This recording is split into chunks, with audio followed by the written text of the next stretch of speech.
Okay, awesome. Steve, welcome to ADF Connect. Thanks for coming in today. Yeah, thanks for having me, Lockie. Appreciate it. So, Steve, I like to get started by just the first question, which is when did you actually enlist in the Defence Force, and what was your motivation to join? Yep. So I enlisted in February 2006. It's a bit of a while ago now, but I mean, my motivations to join, I felt like at school, a lot of the teachers and just the general culture at school was pushing people towards university. That wasn't really something that was of interest to me. So I was exploring the Army. I did Army cadets, and I kind of liked the appeal of the challenge that was physical and mental.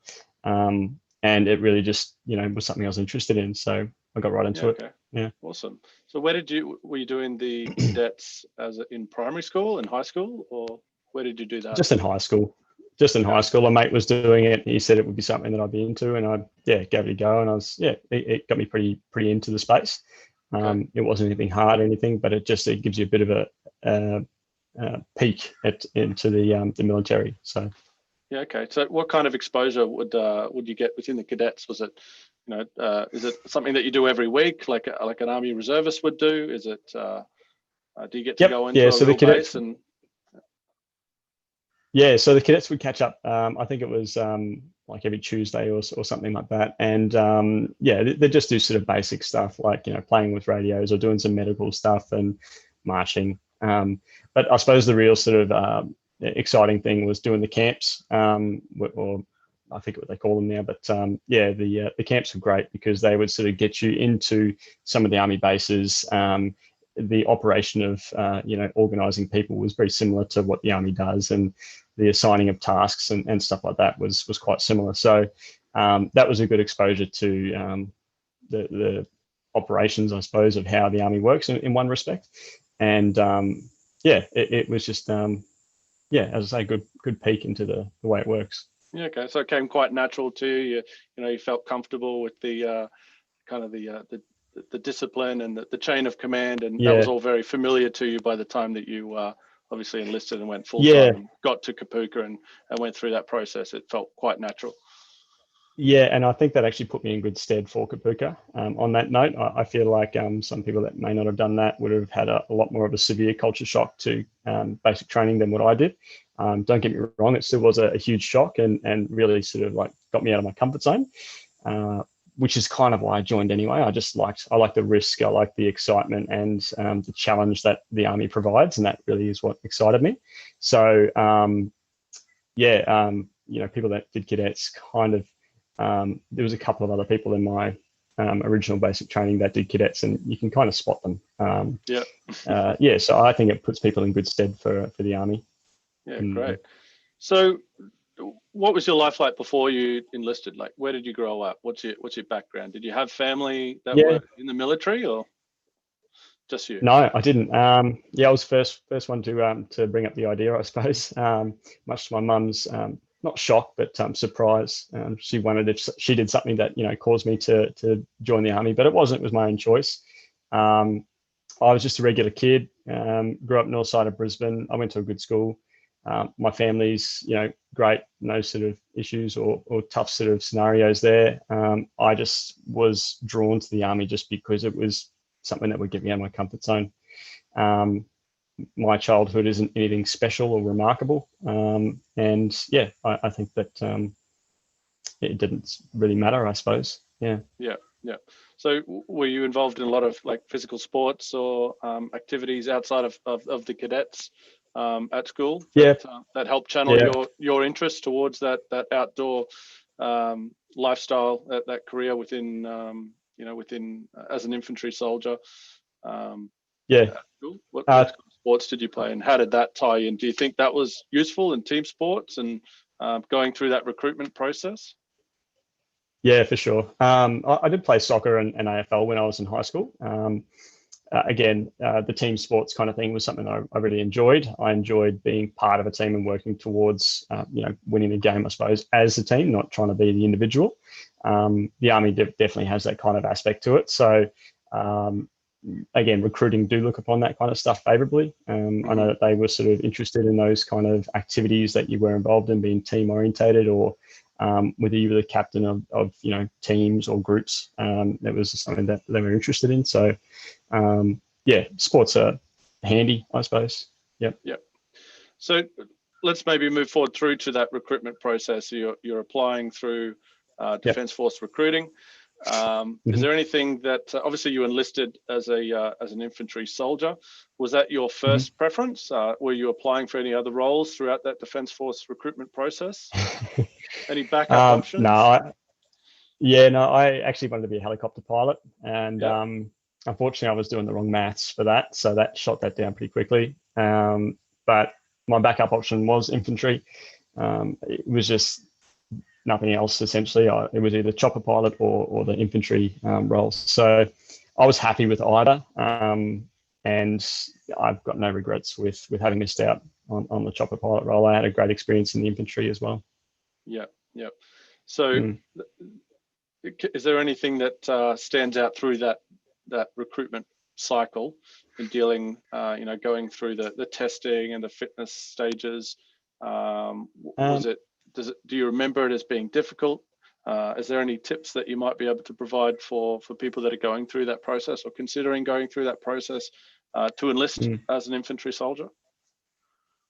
I definitely think that it's worthwhile, such as this kind of platform, connecting with people that are in the space or that have got friends in there, and then trying to make the connection with them. Definitely do your own research on the role or just the Army in general to know the different roles available, and just get as familiar as you can with what you're trying to get involved with.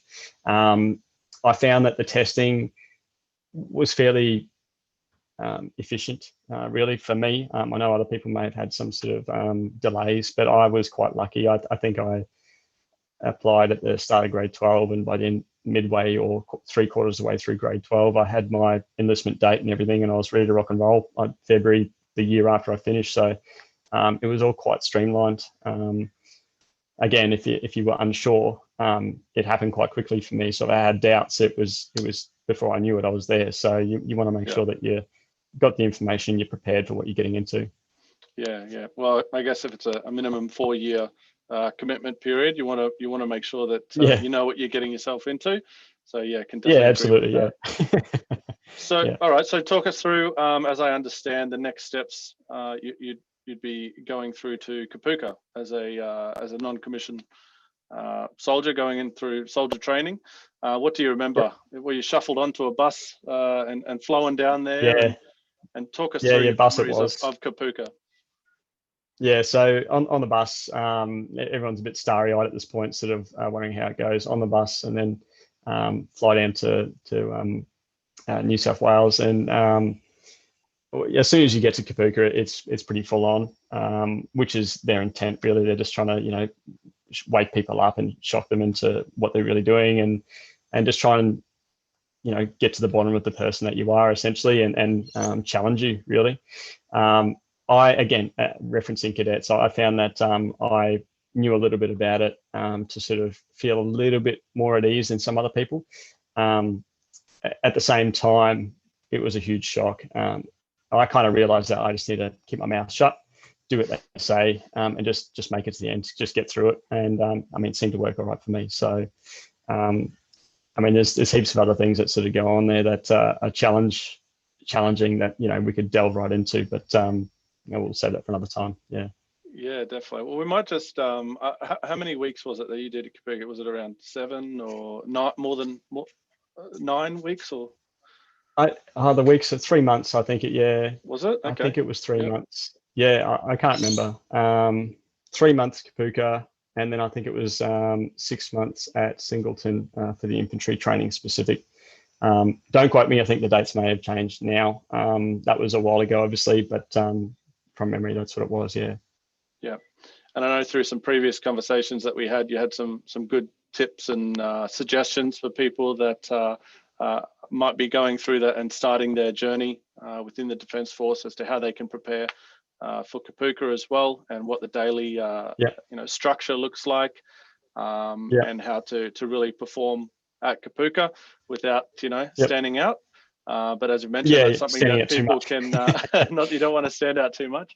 But as you said, that's something that people can connect with you directly if they want, and you can have a chat with them about that. But okay, so you finished Kapuka.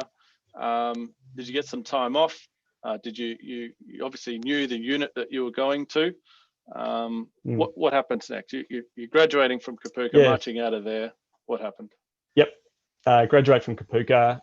From there, I think it was a weekend we got with our family, and then we went straight to Singleton, where the infantry training occurs.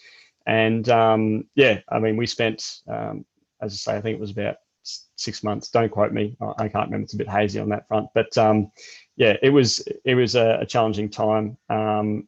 Just getting right to the nitty gritty of infantry training and operations and stuff like that. It was a bit harder in terms of their expectations with especially the infantry specific stuff. Obviously, that's why we're there. And a lot of the guys that were there at the time, really keen, motivated. At least the platoon that I was going through with were really good guys. So I think that once you've sort of done Kapuka, you're just in that sort of momentum stage of just rolling with the punches and getting on with the job. And Singleton just, it's just a natural progression into it. So, yeah.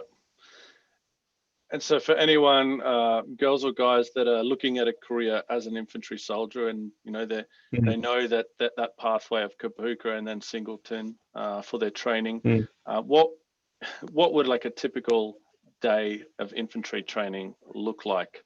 So it's pretty jam-packed, much like Kapuka. You're kicking off quite early in the morning. I think it was about 6:30 or something start.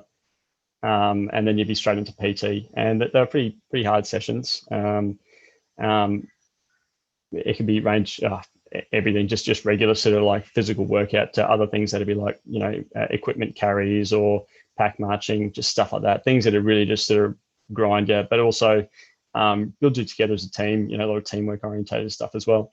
And then from there, it'd be a matter of whatever the training program was for that particular week, I suppose, whether it was training or shooting, or you'd be working on your medical side of things, your radio stuff, or there was just a vast array of different sort of aspects of the infantry role that you'd work on each week. It was a great time. So I know that I've had previous questions from people that are looking to join infantry, and they say they've done a lot of camping as a younger person with family, and they kind of expect that being out bush is similar to that almost. What are some of the? I mean, you can't have fires at night. No, you can't have white light, so you're kicking around with a red torch on your head a lot of the time. Yeah. Was there any other things? Yeah. Any other things that people should know about that came unexpected to you, even though you'd had that time in the cadets? Lack of sleep or having to get up in the middle of the night was one of them. Yeah, I think that was the thing that that really sort of gets on everyone that's in the army. It's the picket, essentially. So every time you're out overnight, there's going to be someone up at some point in time. So there's always just a roster of people that have to be up for a certain period of hours, and once it's their turn done, they get the next person up, and that just essentially means that not everyone's getting a full night's sleep. You got to be aware of that. You're joining the army, and it wears you down as well. You're not exactly sleeping in a stretcher or in a swag or in a tent. You'll be probably straight on the ground with potentially a little foam mat. But it's not an easy camping experience, and you can't even call it camping. It's completely different. So don't think of it as like you're going to be sitting around a campfire or just hanging out, having a great time with your mates. It's very quiet. It's dedicated to a particular purpose. It's not there for fun, I suppose. And being able to point to these things and talk, express your knowledge of what that role requires and demands in the training is only going to help people through that recruitment cycle, and being able to voice their understanding of those small things as well. Cool. All right. So you finish your training down at Singleton. Mm. Sure, you'd be pretty happy to have that behind you now. You've Yeah, obviously made definitely. some good friends and mates that you've got through that with. What happens next? From there, you're obviously given your posting orders. So a lot of the guys that I was with were split between, going to Northern Australia up to Darwin and going to Brisbane. So yeah, away you go. You essentially get flown up to your new unit, and you march into the unit that you're assigned to, and that's just a whole other sort of learning curve, I suppose. You've been through a lot of change already as it is with your basic training and infantry training, and then you get up to the unit, and I suppose like going to a new school or something like that, a new job, you're the new guy there, and you're trying to work out how it all sort of works. Yeah, it's a fairly structured sort of routine up there as well in terms of, waking up, going to PT, and then you've got your day's training or whatever it may be, again, shooting, medical, radius, whatever the training is, or they might be gearing up for some exercises, training exercises where they go out bush for a few weeks. So there's always a sort of itinerary sort of going on, or plan with what the Army's up to. So you'll just get there and slot right into whatever they're doing. So yeah. And so which unit were you posted to? You were with 5AR. 5AR in Darwin. Okay. Yeah. And did you have a choice in the matter? I guess people that might be applying may have family or may have a house somewhere, and they're kind of holding off on maybe a career with the Defence Force, thinking that they can't have any influence around where they're going to be posted. What can you tell us about that? In terms of influencing your posting, I don't want to say that this is the case and that this would sort of set people's expectations up. Like, go in there with the expectation that you don't get a preference. Yeah. I was under the impression at the time that those that performed better might get a slight preference towards a particular unit if the unit was looking for extra people, essentially. So, it was... there was a chance, but then they didn't really let you know that was going to happen. It was just kind of, as soon as you got your posting, then that's it. There's no sort of questions asked after that. Yeah. Okay. Awesome. So you're up at 5RAR in Darwin. It was a period of time when you were serving where there was quite a bit happening within defence. So what was it like? I understand that you had some experience overseas within, I think it was Timor first. How soon after being posted to 5RAR did you head over on operations? Yeah, so it was quite a high operational tempo at the time. So when I got into 5RAR, we were essentially there in the unit for about 6 months, I think, before 6 to 8 months before we were actually heading off to Iraq. So it was quite soon and a bit of a surprise. I didn't expect to go that fast, but then once you get to the unit, you kind of hear word on the street that we're gearing up for this. So all of a sudden, you're at the new unit, you're gearing up, you kind of focused on that. So we were fortunate, as I say, the operational tempo was quite high, that at least for the time frame I was posted in 5AR, I went to Iraq, East Timor, and Afghanistan. And I mean, it's what you're there for, isn't it? You join up to sort of to be involved and do that kind of work. So I was lucky in that respect. Other people have been in and not been sent away. So I'm eternally grateful for the opportunity that I was given to get deployed. It's you can't say how long someone will wait or why they might get or miss out on a trip. You just got to be ready for it. Yep. And look, I guess the purpose of this conversation isn't to dive too much into where you went and what you did overseas, but people that may have a partner or may be married. What advice or what can you share about managing that or approaching that? It can be challenging. to those that have got partners, especially when they've gone through basic training, and their full training cycle can be quite demanding on the person in there, but also the person that is supporting them, because they don't get to see them that often. I mean, once you get to the unit, again, you don't know if you're going to get sent away, but you've just got to know that that is what you've got to expect when you sign up for this kind of role. It'd be really beneficial to speak to someone that was married or de facto with someone during their time in the military. I wasn't, and yeah, those people that had the partners, they definitely sort of had to manage things a little bit different to those that were single. So I highly recommend just trying to reach out to those that were in that situation to get a better understanding, because it comes with its own set of challenges, definitely. Yeah, I guess that's important both before joining the Defence Force, but also perhaps reaching out to people that have been there and done that are now outside of the Defence Force while you're going through that. It might not be, maybe it's going to be a little bit difficult to have those conversations with people that are currently in, but to have an external mentor, that could be extremely valuable as well. So for sure. Yeah, I'll just take a step back as well. I know that while you were at infantry training, not infantry training, with 5RAR, there were opportunities there to perform a few specialist roles or support roles. I understand that you put your hand up and you did some extra training there. What kind of roles are available within infantry when you went through, and what are those different support roles, and what did you do? Yeah, so once you get to the unit, you're part of just the regular sort of battalions, essentially, just infantry role specific. But once you're in there, there's just support company roles that are the likes of mortars or reconnaissance signals, direct fire support weapons. And there's different specialities that the Army can call on, and they have people trained up in those particular roles.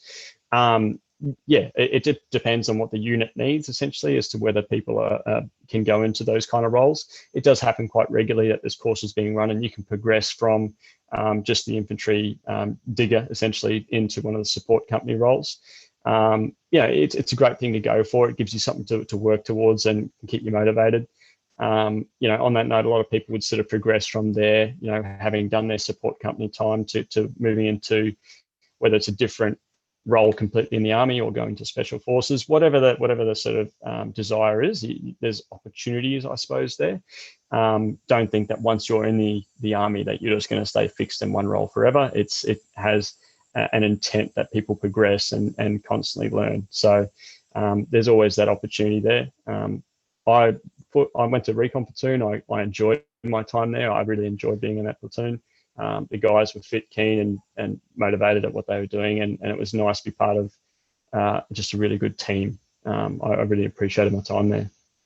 So what is recon? If you can tell people a bit more about those. Obviously, you mentioned mortars, direct fire support, you've got reconnaissance and snipers. What is the role of reconnaissance, and how is that more specialized than a typical infantry role? Yeah, so the infantry has, although it's the front of the pack sort of soldier, it's there to fight the battles. It's got different skills that it needs in order to sort of get the job done. In the case of the mortars, they'll be behind the front line, but they're there to support with their mortars to provide fire support. Reconnaissance will be ahead of the line in order to gain information on what the enemy's situation is and report that back to command in order to help direct the strategic actions of the unit. And then you've obviously got the likes of the signalers and which are the guys that work with the radios. So they're the ones that are going to be there just supporting, and that's the whole purpose of it, supporting the infantry battalion to make sure that it can achieve its mission. So that's where those support company roles come into play. Okay. And what did you enjoy most about that role within reconnaissance? Reconnaissance, again, it was just the guys that I was with. Everyone was just really into it, really motivated. They were good at what they did. It was just a pleasure to work with guys that were really 110% about their role. And I suppose the opportunity to, work a little bit differently to the way that we had in the infantry battalion. We'd have slightly different sort of tasks when we were going out field or on deployment and stuff like that. So little bit more responsibility and freedom, I suppose, when it comes to working in the unit as well. It was just a kind of a step up. I suppose the support company role is a bit more of a mature sort of position as well. You can sort of be given more responsibility, as I say. Yeah. Awesome. And so when you were joining the Defence Force, you mentioned that you want to be involved as a helicopter pilot. Did you get to have much involvement with helicopters throughout your career? Yeah. Yes. And I suppose that's why I didn't mind, or I don't regret not getting it. It's being infantry, you're involved in every sort of like action that's occurring, and it's normally as I say, the exciting stuff. So when we were in Timor, we had plenty of time in the choppers, just kind of getting around East Timor and going to different locations. Granted, Timor was probably the only location that sort of really occurred. Afghanistan sort of provided opportunity to be around helicopters, not necessarily in them so much, but just working with them, I suppose. But yeah, at the same time, you're involved with a lot of the kinetic sort of action that's going on. So whenever there's, fast jets or the helicopters around, the infantry shouldn't be too far from there. Awesome. All right. So obviously you're no longer in the Defence Force anymore. As we start to wind down the conversation, what are you doing these days since you've left? You're back in Brisbane now. How have you transitioned out of the Defence Force? What's that process been like for you? What tips may you have or suggestions can you provide to either active defence members that are thinking about discharging, or people coming into the Defence Force, giving some tips on how to manage that process, at least from a personal experience? Yeah, sure. So I feel like the end of my time in the Army was quite, it came to the fore quite quickly. It was quite abrupt. We had got back from overseas, and I kind of decided that, I had done my time in the Army, and I was happy with what I'd achieved, and it was time to try something else. And I put my discharge in and was out in 2012, and I found the transition to be it was quite quick, and looking back, I suppose that there could have been a little bit more support in just sort of trying to encourage the gaining of skills or qualifications prior to hitting Civvy Street. At the same time, I can't put blame on the Army, because it was my choice to leave, and same as someone who's joining the Army, and I'm saying you've got to do your own research into what you're getting into. You should do your own research into what you're getting into when you get out. So there's two responsibilities there. The Army has one element of it, and you have the other. So I feel like I probably could have done more research into what I was getting into by getting out, and what Civvy Street expected of me, essentially. Since leaving, I became a scuba dive instructor when I first got out, just so I'd have that lifestyle that was completely different to what the Army was. I went and worked in Vietnam for a number of months, and that was great. But then coming back, I worked in the labour industry, like just labouring. I worked on oil rigs in the centre of Australia, and other just random sort of roles like sales, or I ended up working for Virgin Australia. And I've since sort of found my sort of space. I'm kind of involved in data analysis and stuff now, and I kind of enjoy that challenge of getting to the bottom of a problem and working out the answer with the numbers now. So I think one of the big takeaways for me as a veteran, if I was talking to future me, is to work on my expectations and what I am expecting by getting out, and just be a bit smarter with how I spend my time immediately post discharge, getting skills and stuff like that. I